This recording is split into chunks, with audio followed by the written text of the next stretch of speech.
गोटे जंगल रे रानू चढ़ई बहुत गरीब थिला। से काठ हाणिकी काठ बिक्री करिकी से ता पेट पोषे। रानू चढ़ईर दुईटी छुआ थिले, कोको और गोड़िया। रानू चढ़ई ता टांगिया धरिकी जंगल आड़ा को चलीगला। आ गोटे सुखिला गछ को काटिबाकू लागिला। रानू चढ़ई काठ काटिकी गोटे जगह को एकाठी कला।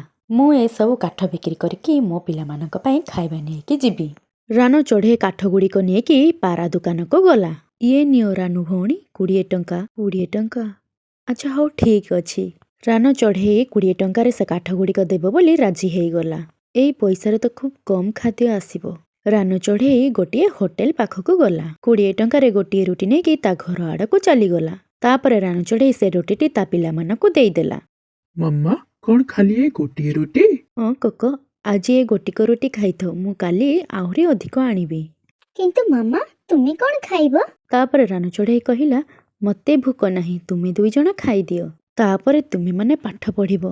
किंतु रानू चढ़ईर पिला माने एकुटिया से रोटी खाइले नाही। सेमाने बहुत बुद्धिमान थिले। तापरे कोको किछि रोटी छिड़ेकी ता मामा को खाइबाकू देला। रानू चढ़ई ए सब देखिकी बहुत खुशी हो जाइथिला। तापरे गुड़िया भी किछि रोटी छिड़ेकी ता माँ को खाइबाकू देला। अच्छा ठीक अछि पिला माने, एबे तुमे माने जाओ पाठ पढ़िबो। तापरे गुड़िया आ कोको पाठ पढ़िबा पई बसी गले। तापर दिन कोको आ गुड़िया किछि न खाइकी स्कूल चली गले। आउ एपटे रानू चढ़ई टांगिया नेकी काठ हाणिया पई जंगल को चलीगला। जंगल रे गोटिए पक्षी चारिआडे कहूथिला, सुण सुण पक्षी माने सबू मन देकी सुण। जंगल रे आउ काठ काटी पारिबो नाही। एबे जंगल रे काठ काटिया पई कटकणा लागि जाईछि। जदि जंगलर पक्षी माने नियम न मानिबे ताहले ताकू दंड मिलिबो। तापरे गोरिका आ कलाकाऊ को कहूची, एबे तो काठ काटिबा पई हेले कटकणा लागि गलानी।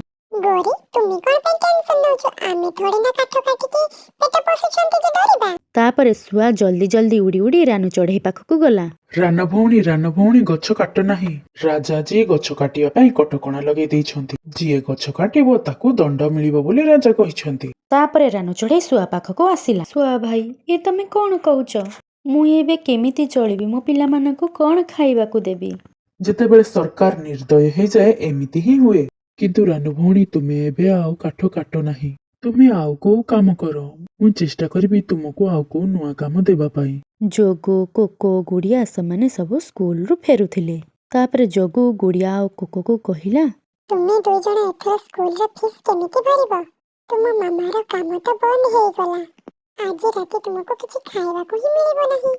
हमको किछि मिलु या न मिलु तुमर कोन हैला? तुम मामा ही राती रे आसे मागिया पई खाइबा। गोटिए रोटी दे दियो मो पिला मानक पई। तू एइठरु जा, नहले तते पिट्टी पकेइबी। जदि तू केबे आउ कहिथबु तो पेपर देखा, ताहले तो कथा बुझिबी मु। हेलो गुड़िया भौणी, एबे आमे एइठरु जिबा। तापरे सेठारु कोको आ गुड़िया चली गले। किछि दूर को जाइकी गोटिए भंगा गछ उपरे बसिले। कोको भाई आज रात्री आमे मामा को खाइबा मागिबा ही नहीं। हाँ गुड़िया, नहले मामा चिंतारे पड़ी जिबे। चलो नदी की जाइकी पानी पीकी घर को जिबा। तापरे कोको आ गुड़िया नदी पाखकू चली गले। तापरे सेमाने सेठारु पानी पीले। कोको भाई एते पानी पीके मो पेट पुरी गलानी। गुड़िया चलो एबे आमे घर को जिबा। जदि मामा आम पई खाइबा रखिथिबे। तापरे कोको आ गुड़िया घर को आसिले भारी। तापरे राती हेइगला। कोको भाई पेटरो गुडु गुडुर शब्द आसुछि।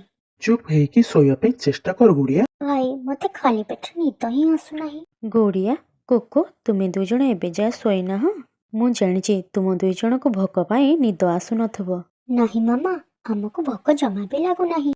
आमे आज स्कूल रे पिला मानक सह खाद्य खाइ देइथिलु। रानू चढ़ई सब जानिथिला कि पिला माने ताकू मिछ ही कहउछन्ते बोली। तापरे कोको आ गुड़िया भोकिला सोई पड़िले। तापरे रानू चढ़ई घर भितरु बाहर को आसिला। रानू मने मने भाबिला जे मनीष मानक बस्ती आड़े मनीष माने बहुत लेट रे सुअंती। सेपटु किछि ना किछि खाइबाकू मिली जाई पारे। एमिति भाबिकी रानू चढ़ई मनीष मानक बस्ती आड़कू चलीगला। गोटे जगार चाउल बिछि हेकी पड़िथिला। रानू चढ़ई ताकू एकाठी करी ता पिलामानक पई घर को नेकी आसिला। पिलामाने उठ, नियो खाद्य खाई दियो। तापरे गुड़िया आ कोको उठी पड़िले। मामा तुमे खाद्य खोजिबा पई जाइथिला? जदि गोटिए मार पिलामाने भोकिला थिबो ताहले से माँ को केमिति निद आसीबो गुड़िया? तापरे गुड़िया आ कोको से चाउल को खाइले। आउ किछि चाउल ताक मामा को मध्य देले। तापरे रानू चढ़ई से चाउल को खाइला। ता परदिन रानू चढ़ई काम खोजिया पई घरु बाहरी पड़िला। चलो जाओ एठारु मो स्कूल रो बाहर जाओ। जे पर्यंत तुम्ही माने स्कूल रा फीस न दब सेते दिन जाके तमे स्कूल को आसी परिबो नाही। ସାର୍ ଆମେ ଜଲ୍ଦି ଫିସ୍ ଦେଇଦେବୁ ସାର୍। ଆମକୁ ପଢିବାକୁ ଦିଅନ୍ତୁ ସାର୍। ତୁମେ ମାନେ ସବୁଦିନ ଏ ଗୋଟିଏ କଥା ହିଁ କହୁଛ। ଚାଲ ଯାଅ ଏଠାରୁ ସ୍କୁଲରୁ ବାହାରି ଯାଅ।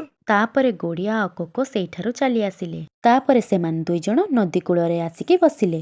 କୋକୋ ଭାଇ, ଯଦି ଆମେ ଏବେ ଘରକୁ ଯିବା ତାହେଲେ ମାମା ସବୁ କଥା ଜାଣିଦେବେ କି ସୁଆ ସାର୍ ଆମକୁ ସ୍କୁଲରୁ ବାହାର କରିଦେଇଛନ୍ତି ବୋଲି। ମାମା ତ ଆଗରୁ ବହୁତ ଟେନସନରେ ଅଛନ୍ତି। ଆମେ ଦୁଇ ଜଣ କିଛି ସମୟ ପାଇଁ ଏଇଠି ହିଁ ବସିଯିବା। ସେମାନଙ୍କ ପାଖରେ ଗୋଟିଏ ଜାଲ ପଡ଼ିଥିଲା। ଗୁଡିଆ ଭଉଣୀ, ଚାଲ ମାଛ ଧରିବା। କୋକୋ ଜାଲଟିକୁ ନଦୀ ଆଡ଼କୁ ପକେଇଲା। ସେହି ଜାଲକୁ ଗୋଟିଏ ସୁନ୍ଦର ମାଛ ଆସିଲା ଭାରି। ମୋତେ ଛାଡ଼ି ଦିଅ, ମୋତେ ଯିବାକୁ ଦିଅ। ଆମେ ଏ ମାଛକୁ ମାର୍କେଟରେ ବିକ୍ରି କରିଦେଲେ ଆମ ସ୍କୁଲର ଫିସ୍ ଆସିଯିବ। କିନ୍ତୁ ଭାଇ, ଏ ମାଛଟି ତ କାନ୍ଦୁଛି। କୋକୋ ଭାଇ, ୟାକୁ ଛାଡ଼ି ଦିଅ। ତାପରେ କୋକୋ ଆଉ ଗୋଡ଼ିଆ ସେ ମାଛଟାକୁ ପାଣିରେ ଛାଡ଼ିଦେଲେ। ତୁମେ ଦୁଇ ଜଣ ମୋତେ ମୋ ଜୀବନ ଦେଇଦେଲ। ୟା ବଦଳ ମୁଁ ତୁମମାନଙ୍କୁ ଏମିତି ଜିନିଷ ଦେବି ଯେ ତୁମମାନଙ୍କର ସବୁ କଷ୍ଟ ଦୂର ହେଇଯିବ। ହଁ ସତରେ? କୋକୋ ଭାଇ, ତମେ ଶୁଣିଲ ଯୋଉଟା ମୁଁ ଏବେ ଶୁଣିଲି? ହଁ, ମୁଁ ବି ଶୁଣିଲି। ତାପରେ ମାଛଟି ପାଣି ଭିତରକୁ ଚାଲିଗଲା। ଗୋଟିଏ କିମ୍ତି ମୋତି ଭିତରୁ ଆଣିଲା। ସେ ମୋତିଟି ବହୁତ ଚକଚକ୍ କରୁଥିଲା।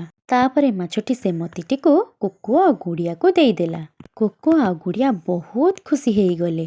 ଆଉ ସେ ମୋତି ନେଇକି ରାନୁ ଚଢ଼େଇ ପାଖକୁ ଗଲେ। ଏ କିମ୍ତି ମୋତି? ଗୁଡିଆ, କୋକୋ, ୟାକୁ ତମେ କୋଉଠାରୁ ଆଣିଲ?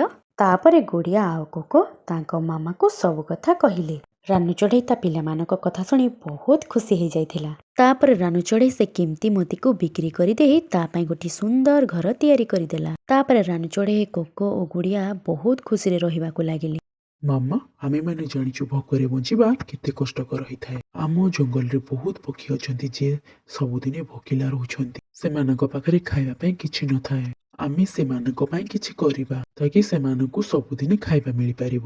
ରାନୁ ଚଢ଼େଇ ତା ପିଲାମାନଙ୍କ କଥା ଶୁଣି ବହୁତ ଆଶ୍ଚର୍ଯ୍ୟ ହେଇଗଲା। ତାପରେ ରାନୁ ଚଢ଼େଇ, ଗୁଡିଆ ଆଉ କୋକୋ ଯେଉଁମାନଙ୍କର ଘର ନାହିଁ, ଖାଇବାକୁ ନାହିଁ, ସେମାନଙ୍କୁ ସାହାଯ୍ୟ କରିଲେ। ଯେଉଁମାନଙ୍କର ଘର ନାହିଁ ସେମାନଙ୍କୁ ଘର ତିଆରି କରିକି ଦେଲେ। ଆଉ ଯେଉଁମାନଙ୍କର ଖାଇବା ନଥିଲା ସେମାନଙ୍କୁ ଖାଇବା ତିଆରି କରିକି ଦେଲେ। ତ ସାଙ୍ଗମାନେ, ଆଜି ପାଇଁ ଏତିକି। ଭିଡ଼ିଓଟି କେମିତି ଲାଗିଲା କମେଣ୍ଟ ସେକ୍ସନ ନିଶ୍ଚୟ ଜଣାଇବେ। ପୁଣି ଆସିବେ କିଛି ନୂଆ ନୂଆ ଭିଡ଼ିଓ ନେଇ। ନମସ୍କାର, ଧନ୍ୟବାଦ, ଜୟ ଜଗନ୍ନାଥ।